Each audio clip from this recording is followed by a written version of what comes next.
Hi, Ruth. Welcome to, I guess, the gang. I'm excited to talk to you today. For anybody who doesn't yet know you or come across you, can you tell us a little bit about yourself? Well, firstly, thank you for having me. I'm just going to do it off the cuff, so I'll probably miss something, but I am a self-belief and business coach.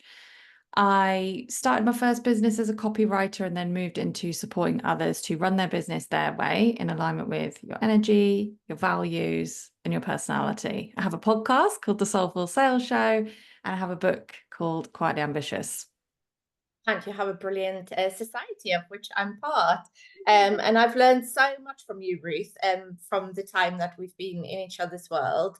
And whenever you talk on your podcast or when I read something you've written, I'm like, yes, this is what the world needs more of. So yeah, I'm really excited for you to share some of your wisdom with us today. So when you talk about soulful sales, what does that mean to you specifically? Specifically when you think about solopreneurs who might be feeling quite overwhelmed by sales or at odds or just think it's icky. So what does soulful sales mean to you? So obviously there are lots of different people talking about selling. There are lots of people talking about like ethical selling or just what converts better, whatever. We have all kinds of things along the spectrum of selling. For me, soulful selling really just means what works for you. And it's kind of what I just said about how I support people, like what works for your personality, like if you're a massive introvert or an extrovert, whatever, what works for your values. Like if you don't like countdown timers, that's fine. You don't have to do them, but I can use them because I like them. And your energy. So do you have, health stuff going on? Do you have caring responsibilities? You're neurodivergent, all of that stuff. So it's really about figuring out your best way. So what works with your soul? Because when that sounds so cheesy, but when I first started my first business, it did not work for my soul. It chipped away at me and it just felt like I was trying to force myself into a box, like whatever marketing advice I heard, whatever sales advice I heard, and it wasn't sustainable in the long run. So soulful selling works for you and it's sustainable because of that.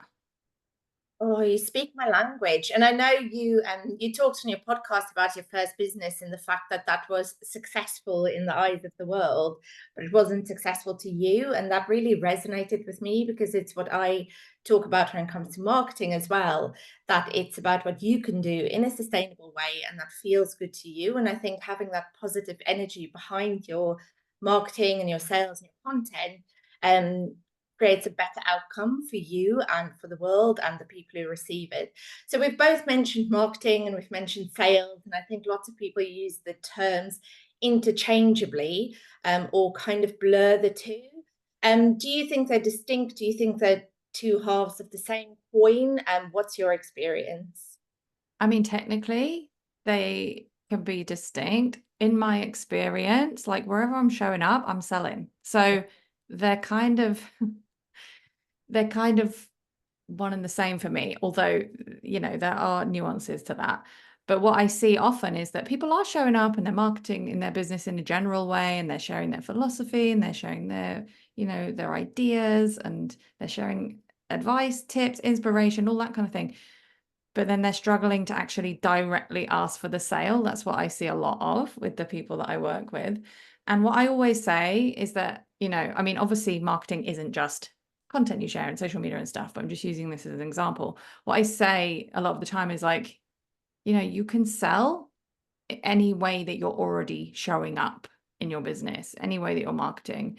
Anytime I send an email, anytime I put out social media posts, generally, even like if I was having a conversation like this and something that I happen to sell is relevant to the conversation, I will bring it up. I will sell as part of the conversation. And obviously, then you have more distinct kind of selling, which could be like a specific like launch period and stuff like that. But generally, I see selling as just an extension of everything I'm already doing to show up and market my business. Yeah, yeah. That visibility is so important. It's something that just I think sometimes people forget how important it is and how it's just part of being a business owner. It isn't enough to just build it and they'll come. You have to show up. I sometimes say to people who are struggling with the selling aspect, to rephrase it as telling. It's just Mm. telling people that you have things for sale and telling them where to get it from. And we've done in the Soulful Sales Society the Sell Every Day Challenge, which I absolutely love. And I've done a similar thing in my membership. And it's incredible how putting yourself that setting yourself that challenge and doing it with other people and having that accountability makes it so much more fun. That was my experience when I did it. And also getting that understanding of it gets to be easy. It gets to not be a big deal. It gets to be a PS, by the way, this is what's going on Yeah. for me. Is that what you advise people to do as well? Can you tell us a bit about that challenge and how that's like played out for your clients? I do think the number one thing is the intention. Like, I'm just deciding that I'm selling every day, or I'm deciding that I'm selling all the time. Now, obviously, in my regular business, like when I'm not doing a challenge, I don't always sell every day, but generally, I am selling in some capacity, whether it's like an automated welcome sequence that goes out on my emails, or I happen to be posting an Instagram story and I'm like, oh yeah, by the way, I've got this thing going on, or I'm sharing behind the scenes updates of this summit that I'm putting together and stuff like that. And I do think like setting that intention that you're going to sell every day, I mean, like you said, it helps you to see where it gets to be easy. I think people have a lot of ideas about what it means to sell every day. And then when they actually set the intention and because there's this thing in your brain, like if you set the intention to see a pink car, you're more likely to see the pink cars that are already out there. It's the Yeah. same with selling. You set the intention to sell every day, you see more opportunities that are already out there to sell. It's not necessarily about doing loads and loads of extra work. So that is what I see all the time, like running this challenge in my membership. Like Yeah. setting that intention then helps you to see selling differently. We all have different ideas of what selling means and marketing and all of these things. And it helps us to figure out the best way for us, Yeah. and it works really well. Yeah. I think that marketing experts are responsible for this idea that marketing specifically has to be super strategic and everything has to be worked out until the most granular level of detail. I think it can help some people to work in that way, but I don't think it's the most effective way for most people to do marketing, and certainly for solopreneurs, small businesses, where it's just them trying to do all the things. It's just not possible. So I think that intention and the it gets to be easy is lovely. And I know you talk about lazy launches often, which I love whenever you say, "Oh, I'm lazy launching this thing." Can you tell us a bit more about what that entails? Just being Yeah. lazy. Yeah. So at the moment, what I'm doing is I'm working on this summit behind the scenes. I'm putting that all together. And that's an example of a launch where I have a complete massive plan, and I'm sticking to a timeline, and I'm showing up and I'm being visible and I'm putting all this content out and I'm planning it all in advance, right? I do not have the capacity to be launching like that all year round. Like, I absolutely don't. Like, this is as for the last 3 years, like I've done this once a year, this summit. I've also done some more involved launches where I'll like do daily lives and stuff. But in between, and as my energy allows, because sometimes my energy is unpredictable. I do have chronic fatigue and mental health stuff, and self-diagnosed neurodivergent. So my energy ebbs and flows, sometimes very unpredictably, sometimes really at the last minute as well. So it's really, really helpful for me to know that I can whip up a launch very lazily and very quickly. And even the word launch is probably not what people would expect, maybe we don't even need to call it that, but it's just like, I have all these offers available that I've created in the past. I have content that I've created in the past. So it does get easier when you've launched something before, so you can reuse this stuff. And I just make a plan to schedule out emails ahead of time. Could be social media if that's your thing instead of emails. And it's all scheduled. I don't do any bells and whistles. I don't show up live. I'm totally okay with reusing content. Often I will use it as an opportunity to improve or tweak the content, but often I don't, especially if I'm very low on energy. And I'll just set the start date, the end date, schedule it all, and that's my laid back launch. Like, I think a lot of us have ideas about launching, like there's this pre-launch window and we have to get people in for a challenge and we have to do a free webinar and all of that stuff. I love that stuff when I have the energy and when I decide to plan it in. Most of the time, my business runs off completely laid back, lazy launches and they're really flexible. That's the best thing. Like I can schedule them in and I can change things and decide at the last minute, which works for me and my brain and my energy. Love that. I want to put like a megaphone in front of you and just say it louder, because we need more examples of successful business owners who go, it's okay to use your stuff from last time. I'm guessing one thing, and I think I've heard this you talk about this on your podcast or emails or somewhere, about the fact that having a large audience obviously helps with stuff like that. Do you have any tips for, like, I don't know, lazy audience building, or ways in which you've seen success with growing your audience, so you actually maybe don't work so hard getting new people get into your audience, and then you have this audience that you just continually sell to? I would say so. Part of my audience building has been doing some of those things like webinars and challenges, but doing them very much in my way. Like I don't necessarily follow the formula, but obviously that is more involved and that is more energetic. The lazier ways that I've grown my audience, I outsource someone to do Pinterest. Like that works if you're regularly posting blog posts, you have different content on your website, you can totally outsource that.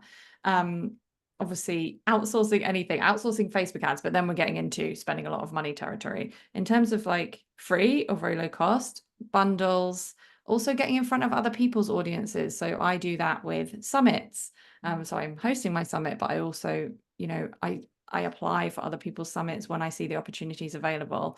And again, with like the selling every day, sometimes you got to set the intention, like I want to be on more podcasts, I want to be a speaker at more summits, and then it helps you be a little bit brave. Like sometimes I would go on my Instagram stories and say, hey, I have the intention to be on more podcasts this year, hit me up if you have a podcast you want me to be interviewed. And I got some interviews out of that. You can also pitch people, but obviously that takes a little bit more time and effort. And then summits, yeah, just be brave. It's okay to, like, I've applied for summits this year where I wasn't accepted as a speaker, but I've been accepted to way more summits because I've been brave and applied to them than I would have otherwise. So there's just a few examples of how I would do it. But again, I think whatever works for you, but set that intention, like decide that you're going to be more visible, decide that you're growing your email list or your audience, but however you want to set that goal. And then ask yourself, like, okay, how can I be a little bit brave or seize the opportunities towards that goal? Yeah, find the pink cars. I love that. I think for me, list building is a combination of seeing the opportunities and like chipping away Yeah. 1, 2, 3 a week, and then those bigger things that get you a chunk of subscribers in one go. And you're so right about the intention, because I've been really intentional about similar things and posted on like Facebook groups about podcasts, and then get loads, almost like, oh, I can't fit all of this in all of a sudden. So it is just that combination of being opportunistic, setting the intention, and asking. It gets to be that easy as asking. So I'm really excited because I'm taking part in my first summit ever. And it's yours, Ruth. And I'd love for you to tell people what exactly that's going to look like and where they can go to sign up. Yeah, tell us all about it.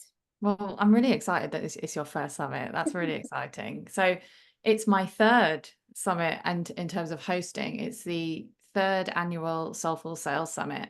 And, I started this summit back in 2022 for some of the reasons that I've already talked about, how because I started my business in 2008, I've had a long time to practice being okay with showing up and selling, although it took me a long time to figure out how to actually do it my way, in an authentic way to me. But I've seen so many like amazing people in my audience who have so many like incredible offers that can actually help people a lot. But the way that they see selling is that they're annoying people and they're bugging people, or that they have to be icky and pushy and use persuasion tactics and all of this stuff. When actually the way I see it is like, I want to help them use their voice and share what's true about their offer and reach the people that actually really need what it is that they're selling. So this is the reason I started the summit and my membership, because I want to help people sell more of their amazing offers. And the people that have attended this summit in the past have been incredible. And I think that's a huge part of it as well. Just this like-minded community. We're not bro marketers. We're not talking about hustling now so you can rest later. We're talking about like building selling around your life and living your life now and feeling good about it all.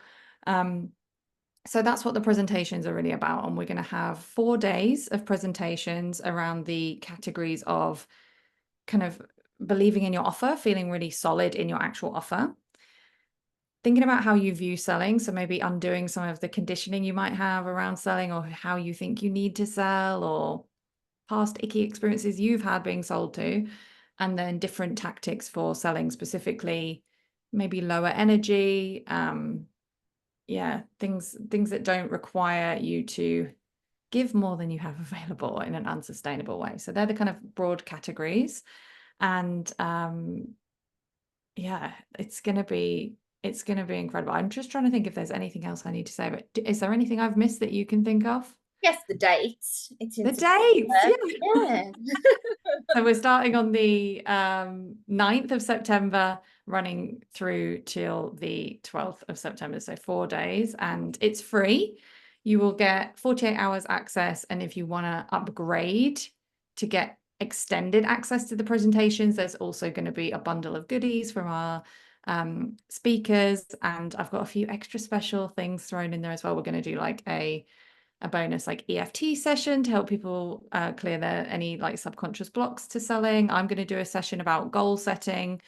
So yeah, we got a few extras if you want to upgrade your ticket, but it is free and you can totally do it for free as well. And by the way, there's a lot of presentations. The idea is that you pick and choose, because like I said at the beginning of this chat, soulful selling is about figuring out your way. So some of the top topics might not be what you want to focus on right now. That's fine. Like, it's totally designed for you to dip in to whichever is going to support you right now.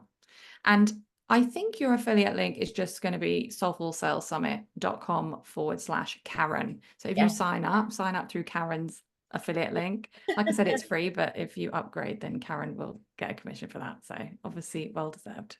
Oh, thank you. And I've seen the lineup, Ruth, and you've got some corkers lined up. So I'm excited to dip into all of the presentations. I will definitely give them all a listen.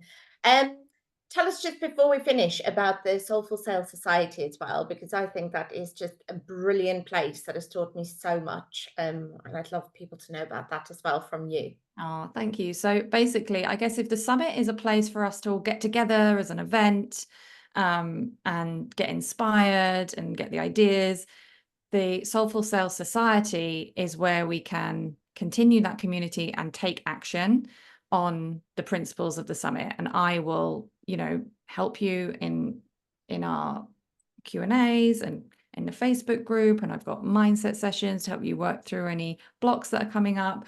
And what we're actually going to do straight after the summit in the membership, we're going to do a Sell Every Day challenge. So anyone who goes through the summit, likes what they see, and actually wants the support and the community ongoing, can join the membership. And it is a membership, so you can join for 1 month and cancel if it's not for you. You can test it out. And we're going to do a Sell Every Day challenge later on in September, which will be fun. Like, it is the most popular part of the membership. I interviewed you, Karen, as part of my 1-year membership anniversary celebration. So if anyone wants to listen to that, go and listen to that on the Soulful Sales Show.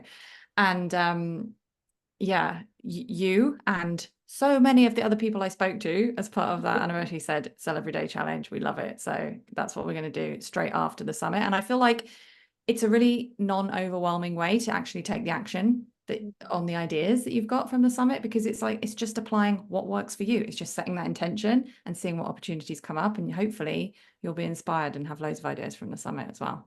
And have fun. That's the thing. As soon as that clicked for me, that selling gets to be fun and gets to be easy, I just wanted to do it more. So it's been a total joy, and I'm really looking forward to the summit. And I really appreciate you taking the time to come and chat to me today about what's coming up. Oh, thank you so much. Thanks, Ruth.